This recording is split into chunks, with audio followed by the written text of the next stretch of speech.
In what should have marked the joyful beginning of a shared life, a newlywed sudden disappearance cast a long shadow over what was meant to be a dream honeymoon.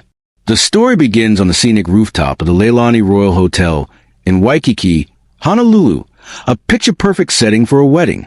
On Saturday, August 26, 2023, friends and family gathered under the Hawaiian sun to witness the marriage of 27-year-old Amandi Hail and her fiancé, 31-year-old Calvin Johnstone. Amandi, a native of Atlanta, Georgia, had only recently made Honolulu her home. She relocated in March 2022 after becoming engaged to Calvin. Before the move, she worked as a dental assistant and was described by those who knew her as kind-hearted, dependable, and hopeful about her future. There was nothing in her past, no run-ins with the law, no signs of mental distress, that hinted at what was to come. Calvin, originally from Spokane, Washington, had lived in Hawaii since early 2022. He previously worked in IT in Seattle, but employment records show his position was terminated suddenly in mid-2021. Not long after, he relocated to Oahu and rebranded himself as a freelance web consultant. The two met during the height of the pandemic on a dating app in 2020, their connection growing through long-distance video chats until their first meeting in person months later. Their relationship seemed to blossom quickly, with an engagement following in 2021, and Amandi moving west to begin their new chapter together. On their wedding day, guests noted Amandi's warm smile and glowing presence. She wore a simple yet elegant white dress, her happiness apparent in every interaction. The same couldn't be confidently said about the groom. While Calvin was polite and neatly dressed, several attendees recall how distracted he seemed, often glued to his phone, stepping away from conversations, and responding to Amandi with a flat, almost disengaged effect. After a modest reception that wrapped up around 9:30 p.m., the couple was seen heading back upstairs. According to hotel staff, no unusual incidents occurred during the night. At 10:15 p.m., a bellhop delivered a bottle of champagne to the suite. Still sealed the next day? Their honeymoon was supposed to begin the next morning. The plan: a flight to Tokyo aboard Hawaiian Airlines flight HA-851, departing at 10:30 a.m. on Sunday, August 27th. Hotel logs show the couple checked out of their room at 7:48 a.m., but only Calvin spoke with the front desk. He claimed Amandi wasn't feeling well and was resting in the car. That was the last time she was accounted for. At the airport, only Calvin's boarding pass was scanned. He passed through security alone and sat near the gate for about 20 minutes. Then, without offering an explanation, he approached the service desk and canceled his flight. He did not attempt to rebook or mention Amandi. From that moment, communication between Amandi and her loved ones went dark. Her mother, Amandi Hail, who had stayed on the island after the wedding, grew concerned when her daughter failed to respond to texts or calls. 2 days later, on August 29th, Amandi missed a FaceTime call with her younger sister, something she never did. Worried and unable to wait any longer, Amandi visited the hotel to inquire further, hoping for answers, but only finding more questions. What began as a beautiful island wedding quickly descended into uncertainty when the bride vanished just hours after the celebration. Within days, a joyful occasion turned into a police investigation that would unravel more questions and answers. On Tuesday, August 29th, 2023, Amandi Hail walked into the Leilani Royal Hotel in Honolulu searching for her daughter, Amandi Hail, who hadn't responded to any calls or messages since the weekend. Staff at the front desk informed her that the couple had officially checked out 2 days prior, on the morning of August 27th. Housekeeping records confirmed the room had been serviced that same morning. According to hotel cleaning staff, the suite appeared neat and undisturbed. No mess, no signs of a struggle. 2 used towels were left in the bathroom, and a complimentary champagne bottle, delivered the night before, remained unopened on the table by the balcony. Oddly, one piece of luggage was missing when compared to the inventory taken during check-in. Just 72 hours after exchanging vows, Amandi Hail was formally reported missing to the Honolulu Police Department. Records from Hawaiian Airlines showed that only one boarding pass had been activated for the couple's scheduled flight to Tokyo. Calvin Johnstone, Amandi's husband, had checked in for flight HA-851 alone. He boarded the aircraft, took a seat near the back, and appeared ready to depart. But at 9:47 a.m., just minutes before the cabin doors were set to close, Calvin pressed the call button. He told the flight attendant he was facing a personal emergency and needed to leave the plane. He exited quietly, without any resistance or disruption. What followed next only deepened the mystery. Calvin didn't rebook his flight. He didn't leave the airport. Instead, security footage showed him lingering inside Terminal 1 for nearly 3 more hours, shifting from one seat to another, never approaching staff again, and never providing an explanation for his sudden change of plans. Back at the hotel, Shio Vanda was told there were no special notes or incidents reported under the couple's reservation. The suite had been electronically checked out via the hotel's mobile system, and both digital key cards were deactivated automatically. Despite this, Shio Vanda's concern only grew. Unable to contact Amandi and unsettled by Calvin's absence and vague explanations, she filed a missing person report that afternoon. At first, the case was handled by patrol officers. Within 24 hours, it was elevated to the Criminal Investigations Division. When reached by phone, Calvin gave a short, unemotional account. He claimed that Amandi had gotten cold feet about the trip, according to him. Sometime between 6 and 7 a.m. on August 27th, she told him she wasn't ready to leave Hawaii and needed some time to herself. Calvin said she seemed nervous, mentioned feeling overwhelmed, and hinted she connected with someone on the island in the days before the ceremony. He alleged she packed a small bag, told him goodbye, and left the hotel room alone on foot. Since then, he said, he hadn't seen or heard from her. Investigators quickly obtained hotel surveillance footage covering the hours surrounding the couple's departure. Several details in Calvin's story appeared to match what the cameras captured, at least partially. At 6:38 a.m., Amandi was seen exiting the suite alone, casually dressed and carrying a large shoulder bag. However, instead of using the main elevator, she walked toward the service stairwell at the end of the hallway on the 14th floor. No surveillance cameras were installed beyond that door, and she never appeared in any other footage afterward. She was not seen in the lobby, nor did she exit through any monitored entryways. Street-facing hotel cameras failed to pick up any sighting of her. 4 days later, on the morning of Thursday, August 31st, a visitor from Oregon was walking through Ala Moana Beach Park when he stumbled upon something unsettling. Near the public restrooms, beside a shaded banyan grove, he spotted a cream-colored handbag sticking out from an overfilled trash bin. Curious, he called authorities. Inside the bag, its bottom seemed cut open and strap missing. Police discovered several personal items: a cracked iPhone with no power, an empty makeup pouch, a folded boarding pass for Tokyo flight, Amandi's passport and her photo ID. Her wallet and any cash that may have been inside were gone. That discovery shifted the case from a puzzling disappearance to something far more serious. The first real break in the search for Amandi Hail came not through eyewitnesses or security footage, but from a trash can in a public park. When a tourist discovered her damaged purse discarded beneath fast food wrappers in Ala Moana Beach Park, the tone of the investigation shifted. No longer just a disappearance, the case now had physical evidence, tangible proof that something had gone terribly wrong. The handbag, found on the morning of August 31st, was immediately turned over to the Honolulu Police Department for a forensic examination. Inside were a few scattered belongings: Amandi's ID, passport, a folded boarding pass for a flight she never took, her phone, cracked and drained, and an empty makeup pouch. The bag itself had been slashed along the bottom seam, and its strap was missing. Strangely, there was no wallet or cash, though other valuables had been left untouched. The phone was sent to digital forensics, offering investigators a narrow but revealing glimpse into Amandi's final hours. Pulling data from the phone's internal memory and iCloud account, analysts confirmed that her last communication activity occurred at 10:12 p.m. on the night of the wedding, August 26. After that, silence. No calls, no texts, no app usage. Nothing. However, a chilling draft message was discovered in the Notes app. Unsent but unsettling in tone.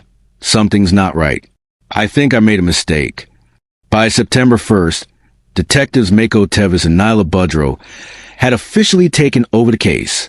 Their first priority: rebuild the timeline and dig deeper into Calvin Johnstone, Amandi's new husband, the last person known to have seen her. As investigators looked into Johnstone's past, a troubling detail emerged. In April 2021, a woman named Tiara Baldwin had filed a formal complaint against him. Just 1 month later, she was reported missing by her roommate in Seattle. She'd last been seen leaving her apartment in the Capitol Hill area. 2 days later, her phone was found abandoned in her parked car. Despite a thorough search, Tiana's body was never recovered. Calvin was interviewed by police as a person of interest, but was neither arrested nor charged. Soon after, he quit his job, cut ties with colleagues, and quietly relocated to Hawaii in early 2022. He rebranded himself as a freelance web consultant under a newly registered LLC. For detectives in Honolulu, the parallels between the two cases were hard to ignore. Two young women, both close to Calvin, both disappeared after expressing concern. Both phones found apart from their bodies. While there was still no direct evidence linking him to Tiana's disappearance, the pattern raised serious red flags. As the Hail case gained media attention, public interest surged. Community members rallied, sharing missing posters and organizing search efforts throughout Ala Moana and nearby neighborhoods. Still, no further clues turned up. Back in the lab, forensic specialists analyzed the contents of Amandi's bag. Microscopic traces of blood were discovered inside the purse lining. DNA testing confirmed what investigators feared. It belonged to Amandi. Combined with the circumstances of the bag's discovery, detectives now leaned strongly toward foul play. Meanwhile, Calvin had grown increasingly distant. Though he answered brief calls from police, he declined all face-to-face interviews and retained legal counsel. Suspicion continued to mount. On September 3rd, detectives secured a search warrant for his residence in the Kakako district, a modern mid-rise condo complex with underground parking monitored by motion-activated cameras. The warrant followed the discovery of the purse and the inconsistencies in his story. Security footage from the garage offered another key piece of the puzzle. At 2:41 a.m. on the morning of August 27th, just hours after the wedding reception, Calvin was seen entering the garage alone. He was still dressed in his wedding suit, a dark gray ensemble, white shirt, and formal shoes. In his hand, he carried a large, hard-shell black suitcase. That moment will become central to the ongoing investigation. Where was he going in the middle of the night? And what was inside the suitcase? What began as a romantic ceremony had now become the center of a chilling case. And the deeper investigators dug, the darker the picture seemed to grow. As the investigation into Amandi Hail's disappearance deepened, one late-night surveillance video began to unravel the carefully crafted narrative of her new husband, Calvin Johnstone.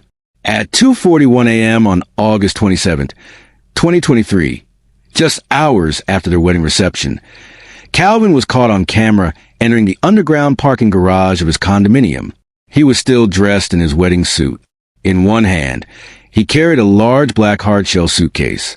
He popped open the trunk of his 2018 black Honda CR-V, loaded the bag, shut the hatch, and got behind the wheel.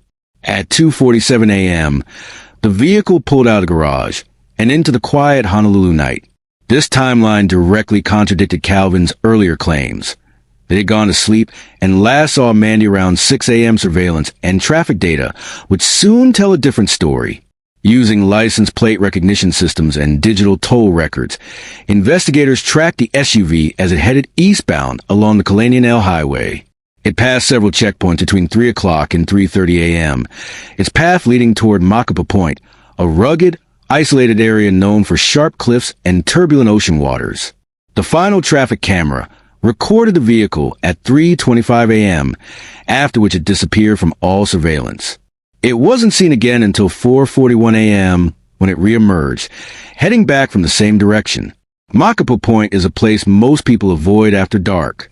The terrain is rough, the roads are unlit, and the drop-offs into the ocean below are steep and unforgiving. For law enforcement, the 76-minute window of unaccounted time, the trip to such a dangerous location, and the inconsistencies in Calvin's story triggered alarm bells. On September 10th, a coordinated search began. Dive teams from the Honolulu Fire Department, with assistance from the U.S. Coast Guard, began scanning the waters around Makapu. But the area proved challenging.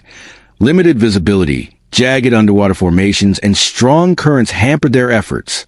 No body was found, but divers did recover a single item, a delicate gold bracelet, wedged deep in a coral formation beneath the cliffside. It was engraved with the initials H, a match to the bracelet Amandi wore at her wedding. The bracelet was sent for DNA testing. At the same time, investigators examined the interior of Calvin's vehicle. Beneath the cargo liner in the trunk, they found traces of blood. Chemical analysis confirmed it was human, and DNA testing later identified it as Amandi Hail's. For the first time, investigators had undeniable physical evidence linking Calvin's car and its trunk to Amandi after she vanished. On September 12th, Calvin arrived at the Honolulu Police Department for questioning, accompanied by a lawyer. He repeated the story he'd given previously, that Amandi had left the hotel suite on her own early that morning to clear her head. He denied any contact with her after that moment. But once detectives presented the surveillance footage in the garage, the blood evidence from the SUV, the recovered bracelet, and his unusual travel timeline, Calvin grew quiet. After a prolonged silence, he offered only one cryptic statement. She said she wasn't ready. She kept talking. I needed peace. I gave her the ocean. He refused to elaborate further. The statement was recorded as an indirect confession. Investigators now believed Amandi's disappearance was no accident, but a calculated act, followed by a cover-up. Following this development, search efforts along the Makapu coast intensified. Additional dives were conducted, but the ocean yielded no further answers. Experts brought and analyzed the area concluded that a body dropped from the cliffs at night could easily be swept out to sea or trapped in submerged caves. The chances of recovery were slim and dropping by the day. Meanwhile, digital forensic specialists combed through Calvin's devices. What they found only strengthened the case. In the days leading up to the wedding, his search history included terms like best place to disappear in Oahu. How deep is the ocean off Makapu? How long does DNA last in salt water? These queries painted a chilling picture, one of planning, not panic. Investigators reconstructed the evening of August 26th. The couple had returned to their hotel suite between 9:30 and 10 p.m. after the wedding. Witnesses recalled their polite goodbyes in the lobby. No disturbances were recorded. But later, testimony from two guests in neighboring rooms would raise new questions about what truly happened in that suite. The search for answers continues, but one thing is clear.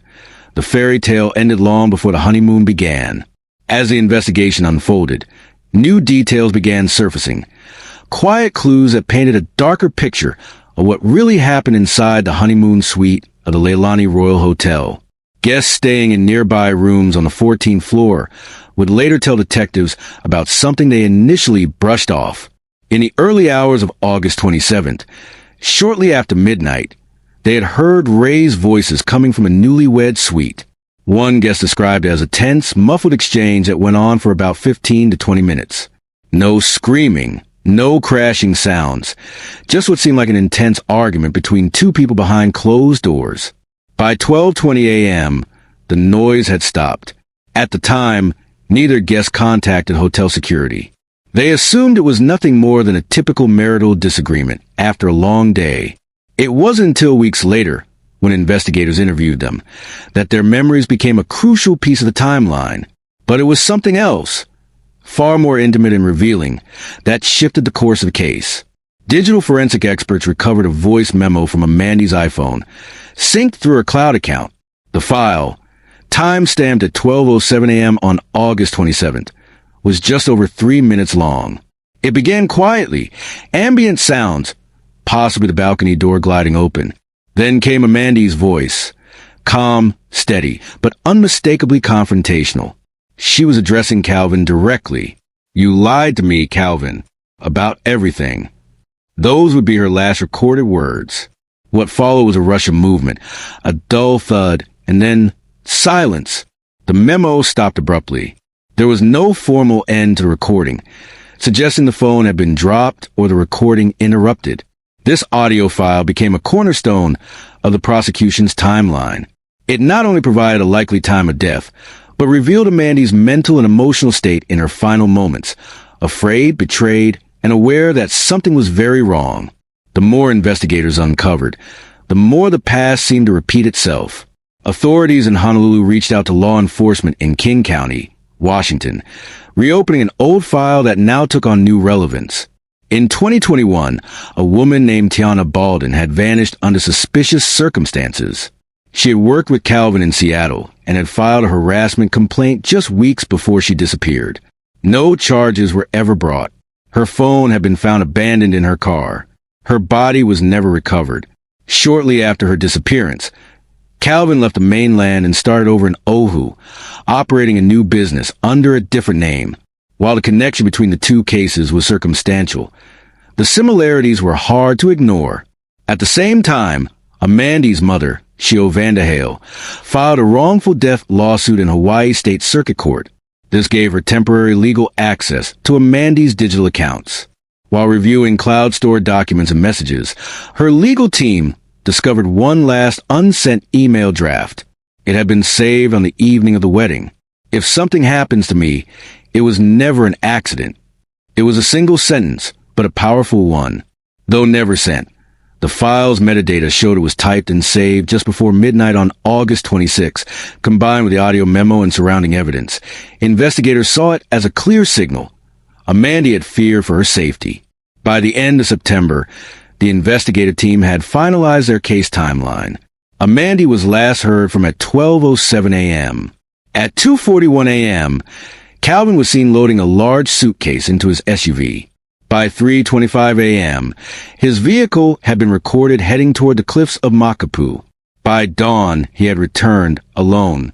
Later, her bracelet would be found wedged in the coral, and blood matching her DNA was discovered in the trunk of his vehicle. Her phone was dumped, but not before it captured the most damning evidence of all, her own voice. On April 15th, 2024, 8 months after her disappearance, the trial of Calvin Johnstone began in a packed Honolulu courtroom. Journalists from across the country filled the press section. Amandi's family, who had flown in from Georgia, sat quietly across from the man accused of ending her life. Calvin wore a plain gray suit and entered a plea of not guilty. Over 11 days of testimony, the jury listened as investigators, forensic analysts, and digital experts presented their findings. Detective Mako Tevis described a moment caught on security footage. Calvin, alone in the garage, hauling a suitcase into the trunk of his car. What was in that suitcase? And where did it go? Amandi's body has never been recovered, but her story continues to speak for itself. Data pulled from GPS and toll checkpoints helped investigators map the exact route Calvin Johnstone's SUV took to Makapu'u Point and back. In court, a forensic biologist in the Honolulu Police Department testified that blood found in the cargo area of Johnstone's vehicle would conclusively match to Amandi Hail. A gold bracelet, engraved with her initials and discovered beneath the waves near the cliffs, was also verified and entered into evidence. Experts in ocean currents testified that the rough terrain and powerful tides at Makapu'u would make recovery of a body nearly impossible. Their testimony underscored just how calculated the disposal effort may have been. But the most powerful moment came when the court played a voice memo recovered from Amandi's phone. The audio, recorded just after midnight on her wedding night, captured her final moments. Her voice trembled but was composed until it ended with a chilling thud, then silence. Jurors sat frozen. Family members cried quietly. The court called for a recess afterward to allow the room to regroup. The defense, led by attorney Lionel Sharp, leaned on the absence of a body. He questioned whether the voice memo proved what the prosecution claimed and suggested Amandi may have chosen to disappear. He portrayed Johnstone as a heartbroken man, abandoned and overwhelmed, who made poor choices in the aftermath. Prosecutor Kanoa delivered a powerful rebuttal in her closing remarks. She acknowledged the difficulty of prosecuting a homicide without a body, but reminded jurors of what was found. The blood, the bracelet, the suitcase, the erased phone data, the search history, and a woman who walked into her hotel suite and never walked back out. He didn't just take her life, Kanoa said. He tried to erase her voice and let the ocean carry the blame. After 7 hours of deliberation, the jury returned a unanimous verdict. Guilty on all counts, second-degree murder, evidence tampering, and lying to investigators. On May 3rd, 2024, Calvin Johnstone was sentenced to 60 years without parole. He remained silent during sentencing. A memorial bench now sits beneath the banyan trees at Ala Moana Beach Park. Its inscription reads, "Love is not control. Silence is not peace. May your truth remain louder than his lies."